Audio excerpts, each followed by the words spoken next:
All right, here we go. So everyone, today we are talking about Michel Foucault. That is how you pronounce it, Michel Foucault. Not Michael Foucault, which is what I get a lot, nor is it Michael Fauci, which I know Jason would prefer that we call him. So you read two very edited pieces from Michel Foucault. And I see up here already that you, I imagine this is Jada, wrote a very important word from the text, or was this just the one thing you found? No, it was the overarching idea. I figured it'd be the best word to write. You felt it was the overarching idea. And do you know what that word is? Parisia. Parisia, very good. And you have here defined it as to say everything. Well, or based off of what Foucault, like quoting Foucault, what he said is the basic idea of Parisia. A complete expression of what the speaker has in his mind. Sam, I apologize. You're getting the inverse this time. The lecture I gave last time, Monday, in political comm, you're going to get a little piece of today. That's okay, I'm going to know things then. Yeah, can you tell why you're going to get this? Do you remember what I talked about? Oh, yeah, we were talking about like ethical sources and where to get your information from. We were talking about that. We were also talking about the intentional and receptional fallacy. You remember that discussion? Like Pete Hegg said. Right. The assumption that what the speaker has in their mind can be known to the audience, which is what Foucault's talking about here, right? That idea is known as the intentional fallacy, that we know the full intent and description of what a speaker is saying, or for Foucault, more about what a writer is writing. All right? So, we need to know a little bit of background about Foucault before we dive too deep into this. Are there any other main ideas that you got out of the reading besides Parisia? I'm looking. Huh? I took notes, but I gotta find them. But you wrote Parisia, so I feel you've contributed. Also, a cat bit me on my way over here. Go ahead. It's been a rough day. Anything else that you got out of the reading that you thought, this seems important? Let me throw some words out there, and you tell me if they were in there or not, because I'll be honest with you, you know this. The book changes things every year. They edit and re-edit and reword. Discursive formation. Was that in there at all? Discursive formation. Quadruple checking the IQs. Of discursive policing. There we go. Good enough. Okay. All right. Okay. So, who is Michel Foucault? Michel Foucault was alive in my lifetime, and as I said last time that we met, not that long ago that he died, 1984, so 40 years-ish, which may sound like a couple of lifetimes to you, but he died of AIDS, or AIDS-complicated illnesses, particularly, I believe, pneumonia. He was French. He was not a rhetorician. He wasn't even an English writer or a critic. He was, well, he had degrees in, does anybody know what his degrees were in? Did they say? Philosophy. No, that would be awesome though, wouldn't it? Psychiatry and psychology for the most part, and sociology. And he was trained in France, and he spoke in French, and he wrote in French. And so what we have are translations of it. Now, Michel Foucault was actually something that we don't have anymore, a pop culture academic. Has anybody in here ever heard of Noam Chomsky? Yes. Okay, who is Noam Chomsky? You don't know, you just have heard his name. Okay, fair enough. He is what we might call a pop culture academic. He studies the social psychology of often language, and he talks about it. Here's going to blow your mind. Noam Chomsky, who is still alive, or did he die recently? I think he's still alive. Noam Chomsky debated Michel Foucault on television as part of educational programming. They sat and they had a chat about the way of the world and what was happening politically, that is to say, policy-wise, and what that said about how we are as humans in the world. Both of them, for the most part, studied, in a way, ontology. Does anybody remember what ontology is? It's the cancer. No, that's oncology, but good guess. It was a good guess. Yes? This is like the study of like why we exist, or like, you know, the meaning of life. Sort of. The study of how we are in the world. How Yes. we are in the world, okay. The study of being, Yeah, right? yeah. So the study of how we are in the world, how we exist in the world, and what that means. Foucault is known for a lot of what they considered radical social psychology back then. I mean, first of all, he was gay. So just put it out there that was a difficult life to lead in the 50s, 60s, 70s, and 80s. He was also very French, which of course a lot of people were a little bit critical of.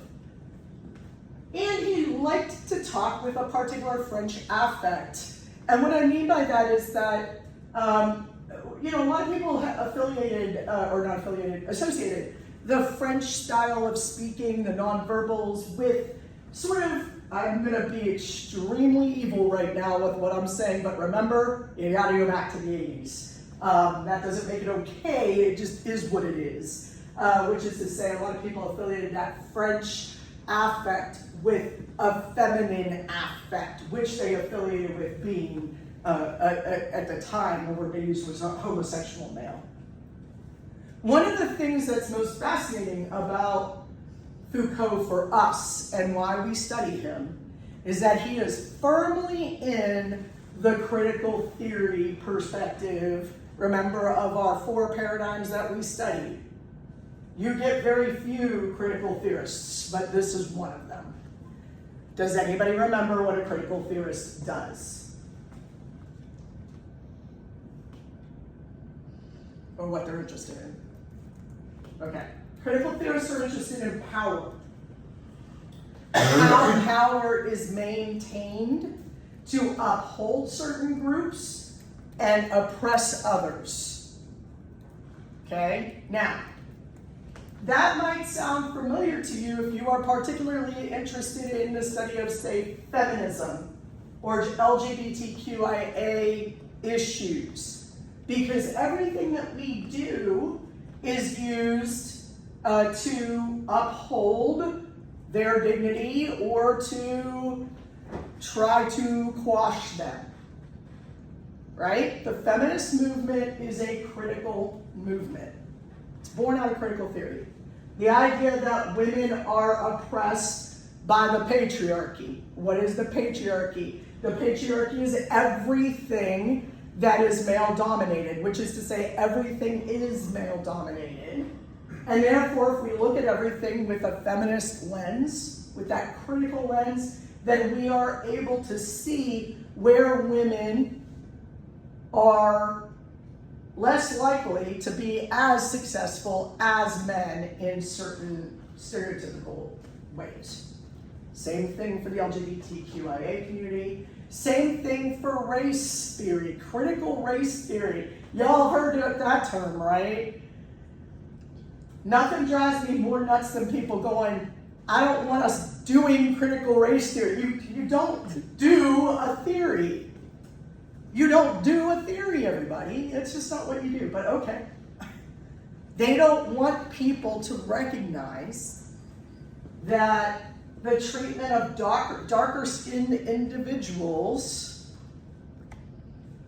is worse than the treatment of lighter-skinned individuals, and that this permeates all of our systems, our social systems, our economic systems, and for Foucault particularly, our language systems. And so it's important to understand that Foucault was looking at language itself as a system to be viewed with a critical lens. How we talk, what we say. Does that sound like rhetoric to you? Yeah, me too. At least in the modern day, this is what we call the study of rhetoric most of the time. Foucault will never use that word. You will never hear him say that word, and that's okay. That doesn't mean he's not valuable for studying in this arena. Here's why. Foucault's study of language and his critical perspective of language and how it's used to empower and oppress at the same time, a lot of the times, by the way, that study is understanding, in any particular instance, all the means of persuasion on a mass level. Does that sound like, I don't know, the definition of rhetoric we started with? Yeah. Now, Foucault would certainly never say that, but we can say that as we look at it from our paradigm of the rhetorical lens. Okay? Everybody caught up so far? All right. So, what is a psychologist, a sociologist, a linguist, a critic, whatever you want to call him? What is he doing talking about things that are, let's say, in the realm of rhetoric? I'm going to give you a couple of examples of things that he wrote that are not in your book. Okay? So, one of the pieces that he wrote was, and I would call these academic essays, really well-researched, making a good point, all right? He wrote books. One of them, he discusses the idea of a discursive formation. I will write that on the board. I am not going to mess up the happy little smiling face that's on here for me. Thank you for that. It's very cute. A discursive formation, D-I-S-C-U-R-S-I-V-E,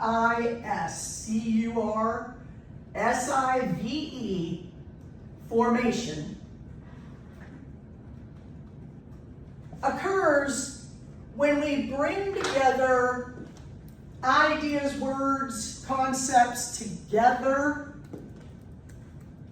to form a generalized idea. The word I'm going to work with is going to be homosexuality. The reason I'm going to work with that word is, number one, it's the word that he worked with, but number two, it's a word you're probably not used to hearing.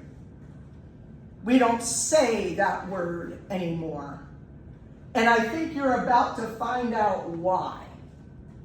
Now, when I moved here in 2006, it was still appropriate to talk about homosexuals.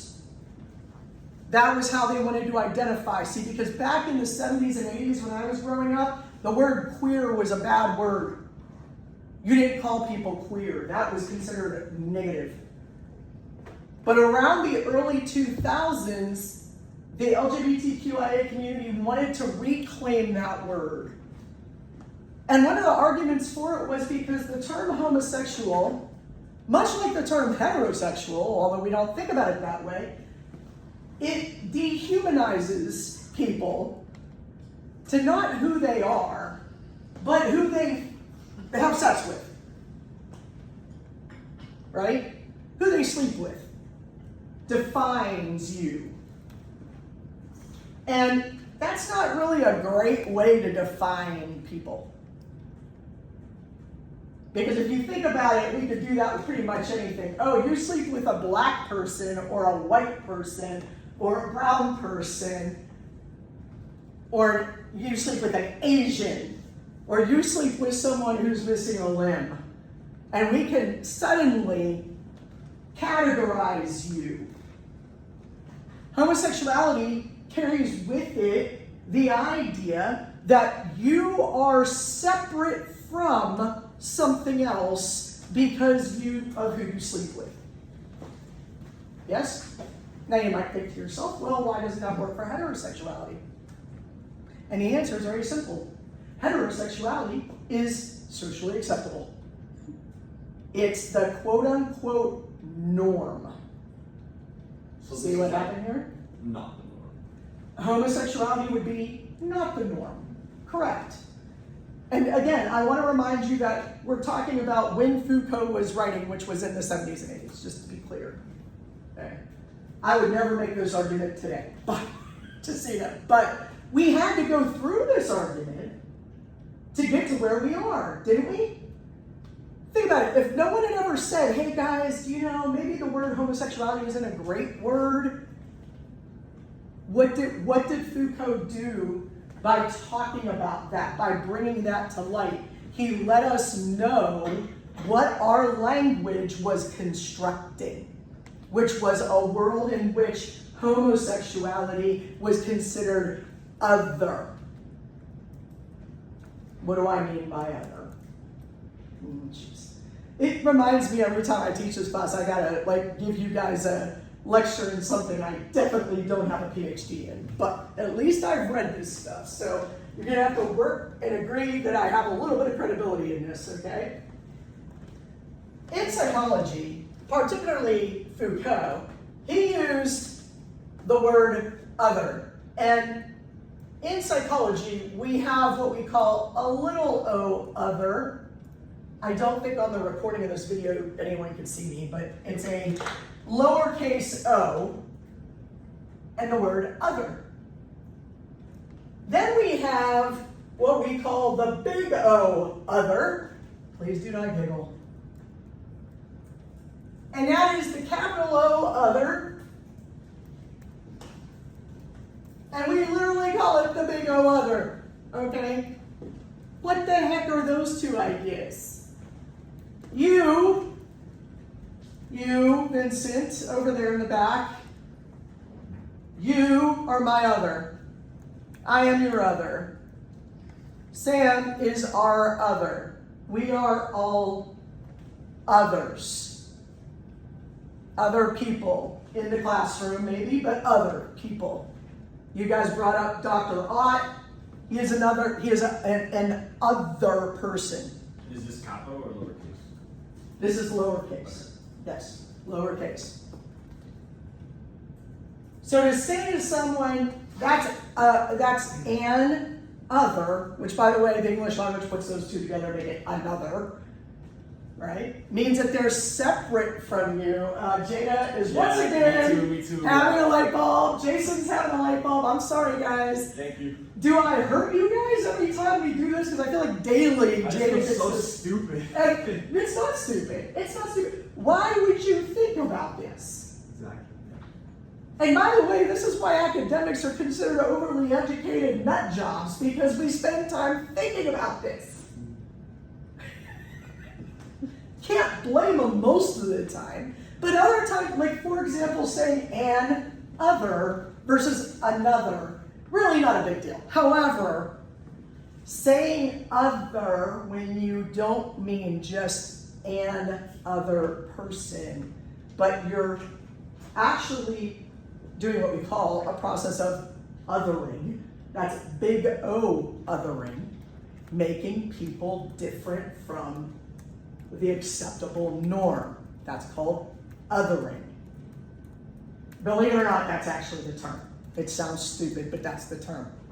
Bless you. What do we mean by that? Take the word homosexual.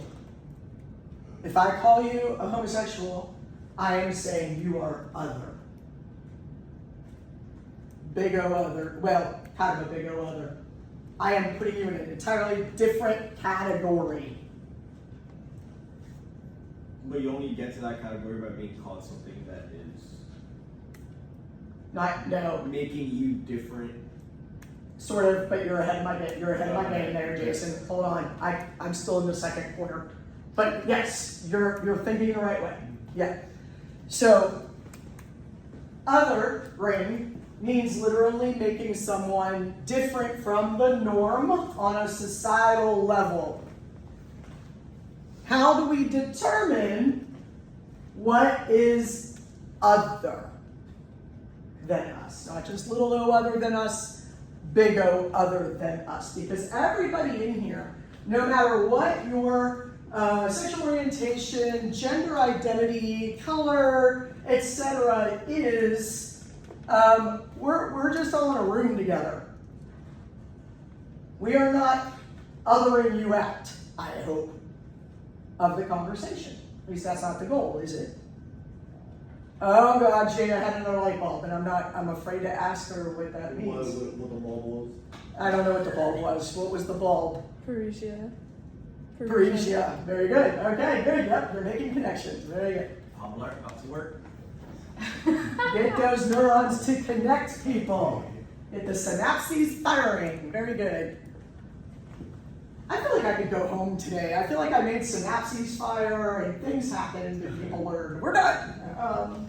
So Taking my other arm. the big O other, however, does come from a much bigger, more complex place, Jason, as you were hinting at. The big O other is actually that concept, idea, entity of what is considered acceptable. Okay? I know, that's a big one for you to hold on to for a second. Think about it this way. How many times do I say bless you when somebody sneezes? Every time. Why? Because I'm Catholic. And what do Catholic people do?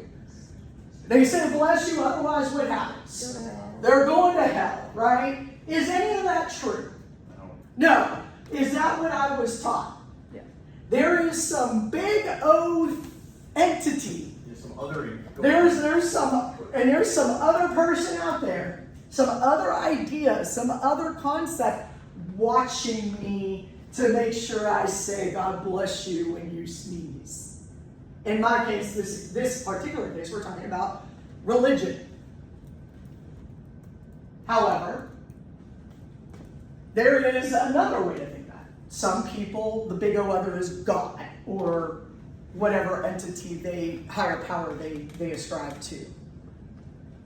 For most of us, however, the big O other is a little bit closer to home. See, the big O other exists in your brain, whether you want to admit it or not. There are some things in this world that I won't do for any other reason than because my now dead for 20 years father would be disappointed in me if I did it. Is my daddy up there somewhere looking down on me, ready to smack me if I do something wrong? Not likely. It hasn't happened yet, and believe me, I've done some things that would definitely disappoint him. So, I don't think so. But in my brain, I think to myself, I'm not going to do this particular thing because it would disappoint a part of the big O other, the reflection of myself or of who I want to be. When you go into a courtroom, should you wear a hoodie and jeans if you're trying to get any kind of respect in that room? No. Because the big O other, I know, Vincent, you would, my son too, but the big O other suggests you'll be more successful if you don't do that. If you look like you respect the court. If you look like you respect the judge and the people in the room. If you look like you respect the community that you are accused of violating. So the big O other is all of those things that some people would say control you. I would say guide you in your behavior and what you say and what you do. Yeah, you never really thought about that, did you? When I was going to college, I went to visit my college debate coach at his home. We were invited to his home I put on a pair of jeans and a nice sweater, and my mother would not let me leave the house. The concept of wearing jeans to see a professor was unacceptable.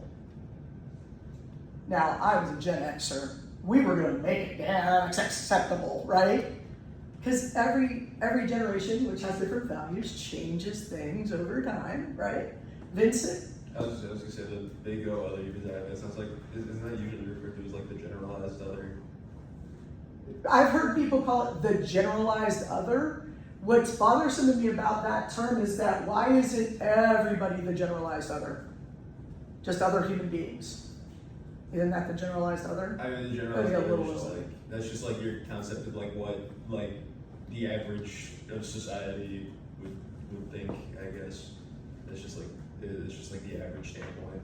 Perhaps, but That's just like if you it's think about like what would other people think Yeah. in general. correct. Yes, the fact that you're saying it's the average tells me It's not the average. Right. But, it's it's all of those things that we come to the Yeah. world with, right? For example, I'm pretty sure if I don't say God bless you when somebody sneezes, no one's gonna know. Well, maybe you guys might notice because I do it all the time. But no one's gonna be like, "Yo, dude, you didn't say God bless you when that person sneezed.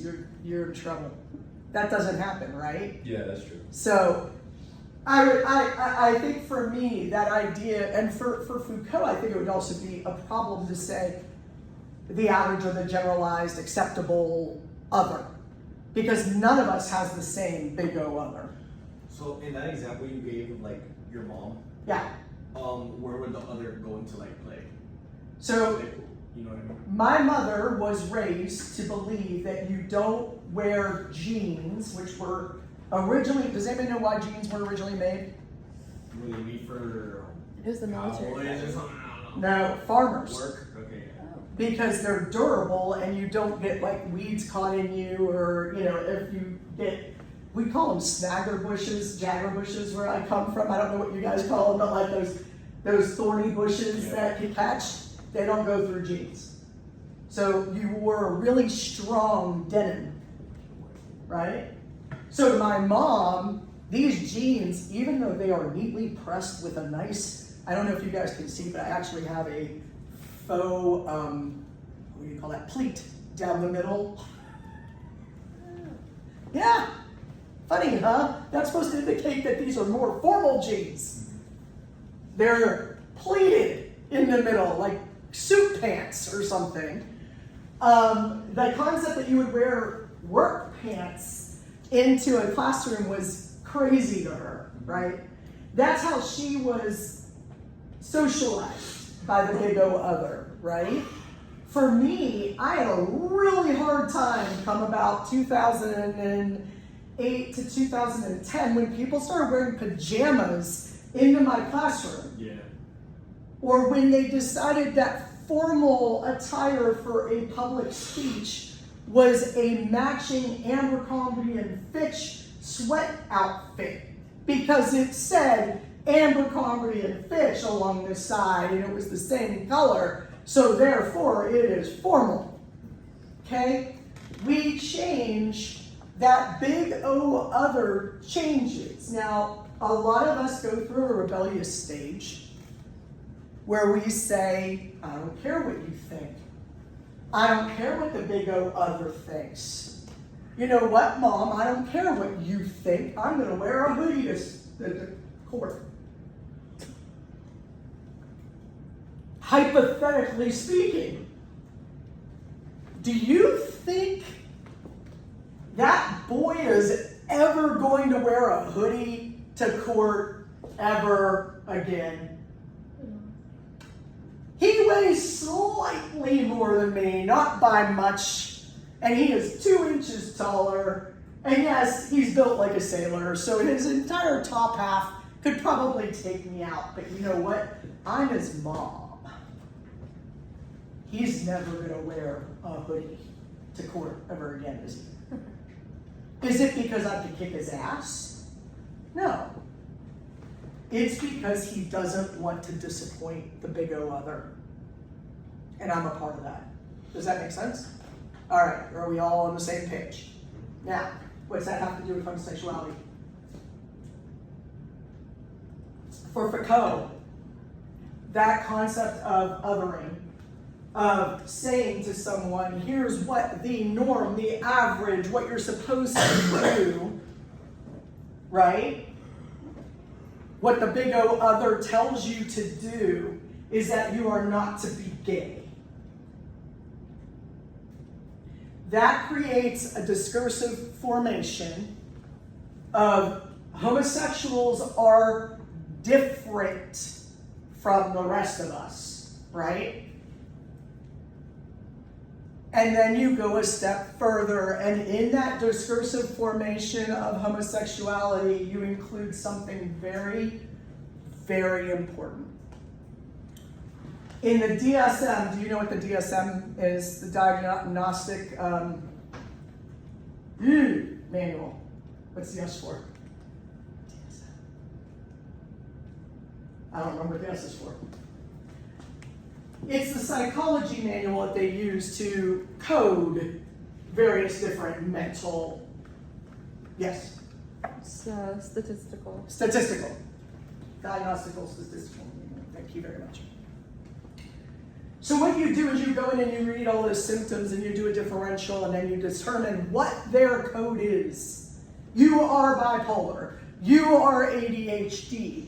You suffer from multiple identities, or what they call now dissociative identity disorder. Well, back then, one of the illnesses, the mental disorders that occurred in the DSM was homosexuality.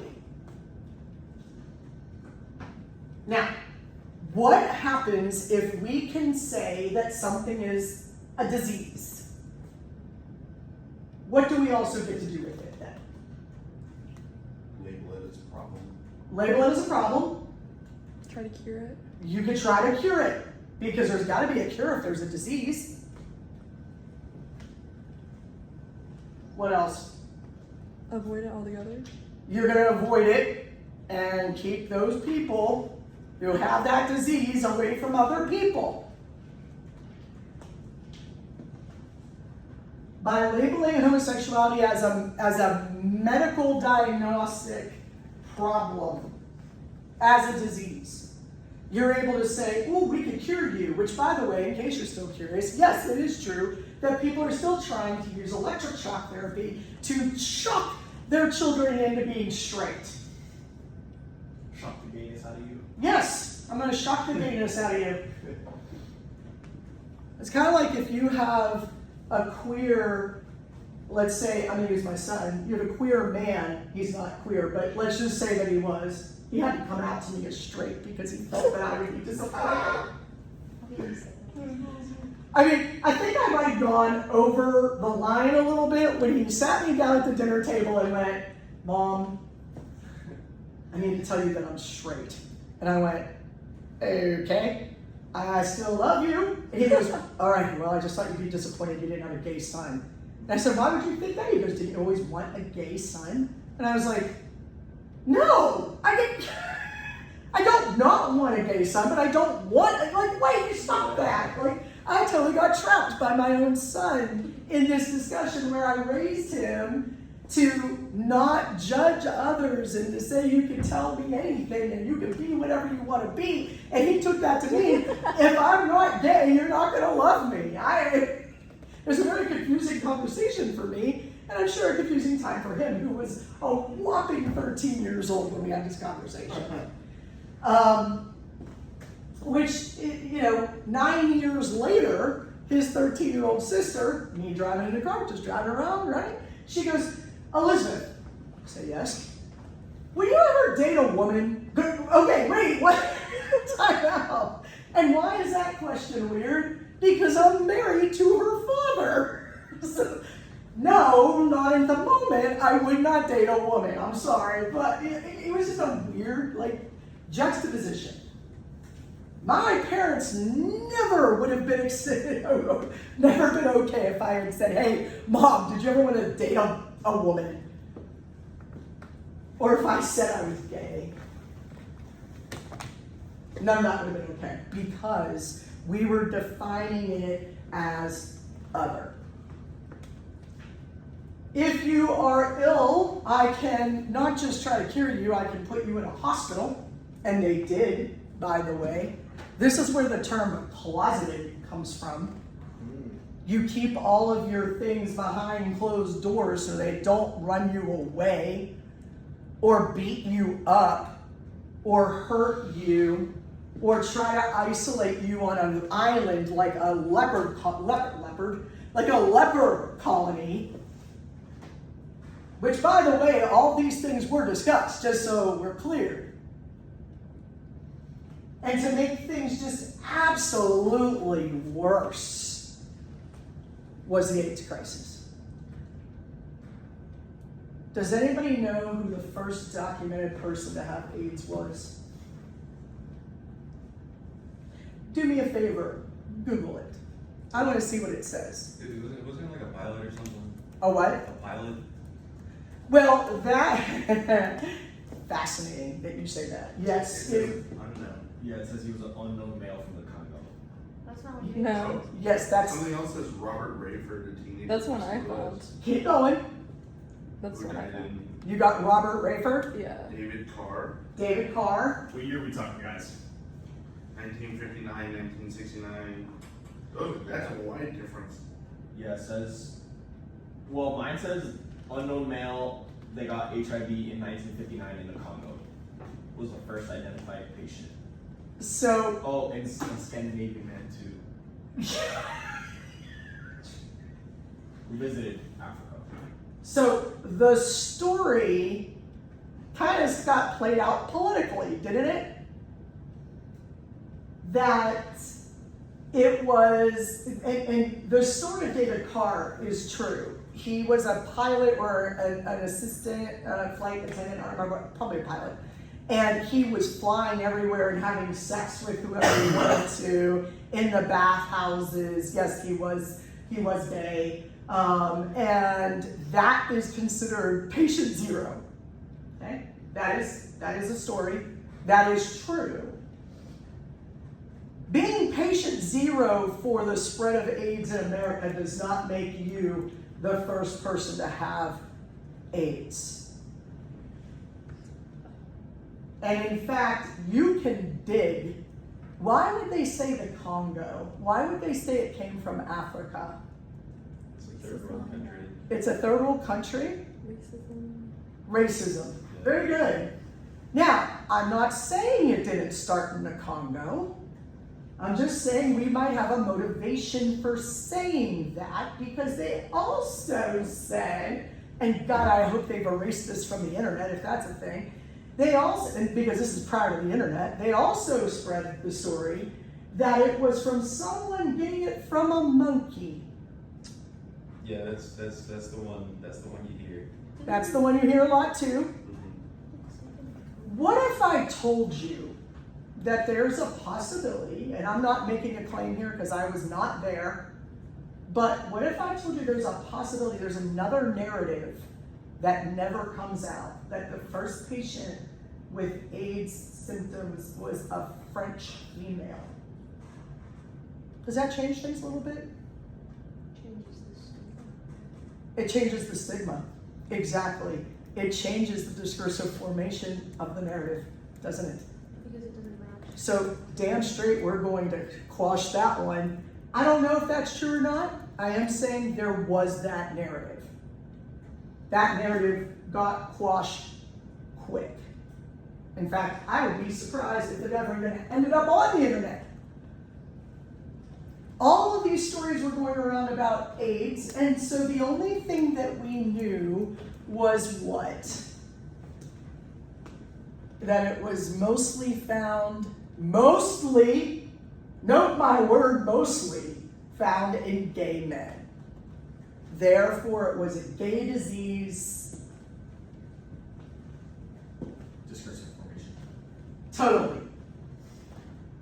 Totally a part of the discursive formation of homosexuality and why it's bad. So I will tell the story of Tommy. We called him Tommy even though. Tom was a young man he was probably my first crush. I loved Tom. You know how toddlers have crushes, if you've ever seen a toddler. Tom was my toddler crush. I was a toddler apparently. I just loved him. Still do. Tom got into some serious trouble when he was a kid in Philadelphia, using drugs, things like that. My uncle was a counselor for a teen center in Philadelphia. And Tom was one of the kids that he kind of took under his wing. In fact, brought him to my grandparents' house and made him re-roof my grandfather's house with my grandfather. And my grandfather taught him the value of doing work. My grandfather fought for 4 years in World War II and he took no shit. He was a steel worker, he didn't give a damn. That kid was up in bare feet on the roof of my grandparents' 1930s house. I remember vaguely, very vaguely. Tom then was able to go to the military, which was a place where they sent a lot of people. And guess where he was stationed? Germany. While he was stationed in Germany, he met a drill sergeant named Veronica. And they married. Veronica stood about this tall. Like reddish brown hair. She was hardcore. And she kept that boy in line. They had a son together.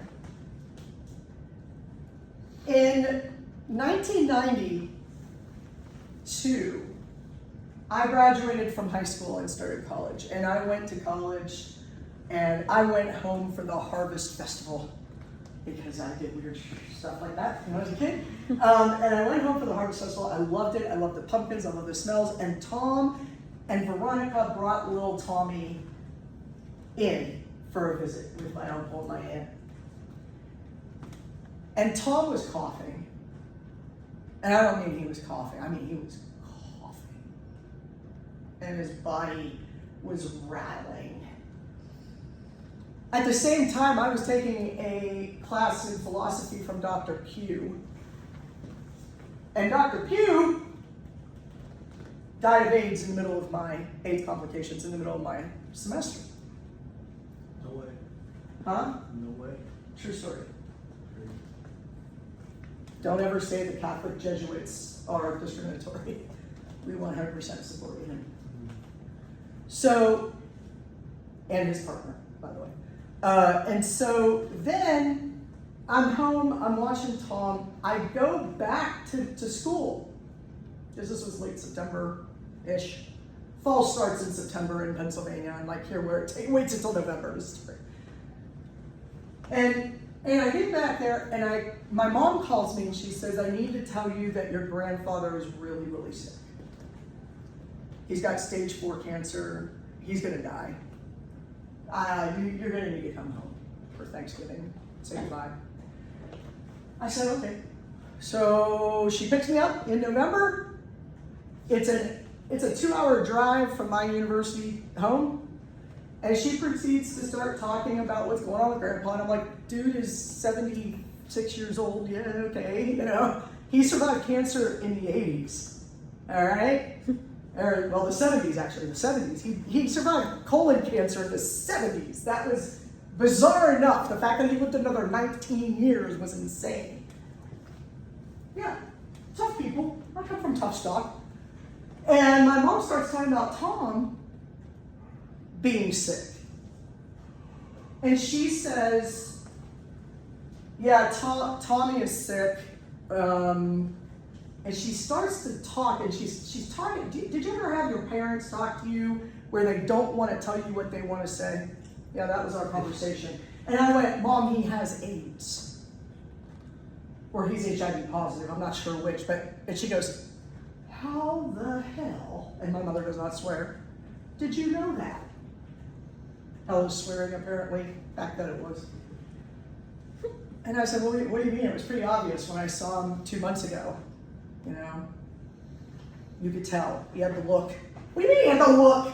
How many people with AIDS do you know? Well, I mean, I got one I see every morning at 8 a.m. on Tuesdays and Thursdays. And so, yeah, I've got that. Yeah, don't say that. Well, it's, oh, I'm sorry, I didn't realize we were in truth denial. See, back then they did truth denial too. Truth denial. There is no way that my daughter is dealing with those other people. And now I am playing with my big O other concept of what's good and what's right and what's normal. And I've othered them with a group of other people who don't fall in either. Right? And so, AJ, so you confused or you're riveted? Yeah. Okay, all right. Confused and riveted can look the same. All right, so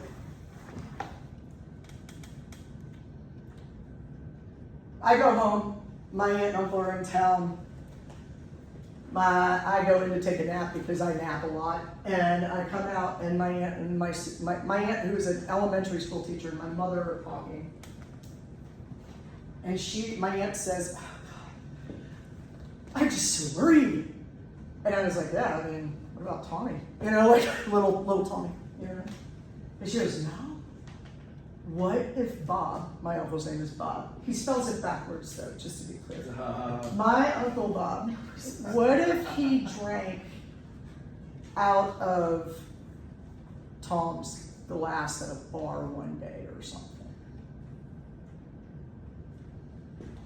I lost my shit. I asked them if I needed to show them every episode of 21 Jump Street where they explain that you can't get AIDS by drinking out of the same glass as somebody else. Did I need to educate them on how AIDS works? And this is what year? This would have been 92, end of 92. Oh. Dang. What? It just AIDS was still new. Yeah, but I mean, the thing is, like, that line of thought would be like the very, very beginning of the epidemic. It was. But in 92, you think that would be, more educated on that at least. Yeah, dear God, no. But they were educating our kids on it. This is a person who educates our children, talking about how she was worried her husband might get AIDS from Tommy drinking out of the same glass as Bob. So I gave them my little lecture, and then I went back to bed. Because I can't deal with that. Like, I can't deal with stupidity and ignorance, especially when it's coming from your family. By the way, these are all people who contribute to my big O other, and that might have been the moment when I went, yeah, I don't need to be like that. That might have been one of those moments. Because we start rejecting some of the things in the big O other sometimes. It's called a loss of innocence. When you suddenly realize your parents aren't always right. You were 18 in 92, right? Yes, I was. Yeah, so checks out. It checks out that I would start to think for myself. Yeah, I was out from underneath them. I was at a I private. don't mean that in a bad way. No. It's a developmental thing, right? It's also like whenever you become more independent and like you're able to support yourself more, you're Oh, less yeah. afraid to argue back. Yeah. Oh God, I definitely was not afraid. Were I you had no at fear. school at the time? I was at John Carroll University. My professor was dying Right, of AIDS. right. Yeah. So, what's the point in me telling you this whole story? Because one would think, boy, our child is teaching us something. No. I heard somebody else talking in the family, I don't remember which one it was. And they went, well, Tom always did seem a little light in the loafers. Ooh. So, like, they discovered that he was part of this group that was othered, and then they started to other him, saying things like that. We're like, Correct. Oh, he did It this. feeds the othering and the marginalization and the dehumanization, because the discursive formation is used to other everyone further. And So it's almost just like an ideology that you're just On trying an to convince individual- people to be a part of. on an individual level, that when applied to the sociological level, you understand the behavior of individuals and groups. And why they do. Yes. Okay. and that they may not be informed. Because, did you hear the first part of my story? The man did drugs on the streets of Philadelphia. The man was in Germany where, I'm sorry to say it, prostitution was legal. And we didn't know about AIDS and protection with condoms. And there is nothing, he married a drill sergeant for crying out loud. There is nothing that suggests he was gay, except that he had AIDS. My grandfather died in November of that year, late November, right after Thanksgiving, and Tommy died in January of the following year.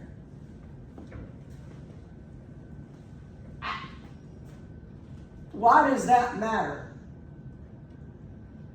Now think about it in terms of current events. People are telling me all the time, you don't understand what's really happening here. You want one book in the library called And Tango Makes Three. That's about two male penguins raising an egg. You are a lefty, liberal, commie, woke, anti-Christian human being. You are a smut peddler. When did you say that? When did I say what? No, that's my point. When did you say any of those things? I never said any of those things. That is my point. Yes. And Tango Makes Three puts me into a discursive formation that is othered for the purpose of a political or a religious or a sociological agenda. Oh, did it hit you now? I'm sorry, Jada, I love that you can't control the light bulbs. Because it makes me feel like, oh shit, I may not do a whole hell of a lot, but every now and then I see a light bulb go off. But with you, I'm beginning to wonder if you're just doing it on purpose to like boost my ego. No, there's things clicking. Are there? And by the way, in case you are curious, yes, this is how cults start.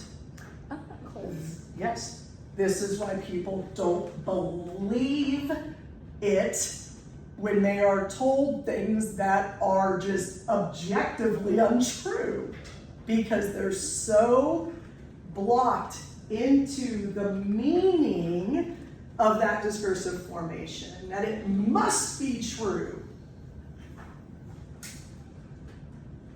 So this right here was all about, for Foucault, the example I'm using is homosexuality, but it wasn't just homosexuality. Yeah. He talked about prisoners. Go ahead. No, I saw something like when I looked up like discursive formation, it was like that if you think about like racist or like gay jokes or anything, like those are all like Those feed. those feed into discursive formation. That is correct. That's crazy. Well, yeah, because all of a sudden you start questioning everything you say and do. Yeah. But that's part of what's supposed to happen. And here's the sad part. According to Michel Foucault, a preeminent critical theorist, by the way, the sad news is that we cannot emancipate ourselves from the oppression that we are A, involved in, or B, suffer from, or both. We are the tools of our own oppression, in case you've never heard that before. Have you ever heard that before? Tools of our own what? Oppression. Oppression. For example, I don't think I'm good enough to charge people for services that I give to the community for absolutely free, that other people are making literally 7-8 figures off of. Okay? Because I wish to oppress myself. When you look at it that way, it's a little bit different than just the right thing to do based off of my big O other of who I want to be tells me this is what I do, right? And therefore, yeah, he talked about prisoners, he talked about lepers, he talked about homosexuality and females, how we other everything to marginalize them push them out of society so that when I tell you Donald Trump somehow found $40 billion to send to Argentina during a time when we are in crisis, and people who support him politically tell me, we've been paying attention, 77 million of us voted for him. And I point out, well, that doesn't answer the argument. You know what? It doesn't matter to them, because as long as it's fitting their, whatever word you want to use, discursive formation, their narrative, their ideology, as long as it's fitting that, they don't need to seek a different answer. So whenever people ask me, and now Sam, you will know why it takes me forever to explain to people when they say to me, why do people believe lies? We're looking at this happening right in front of our face and we're going, oh no, that's not really us giving $40 billion to Venezuela. It's a currency exchange. Really? Donald Trump literally just said this is an aid package to Argentina. Yeah, but what he means is that it's just a currency exchange. It's a gift. But they can't see that. Why is it that happens? This is how it happens, everybody. Because, are you ready? Yeah, I'm on it already. A complete expression of what the speaker has in mind is impossible.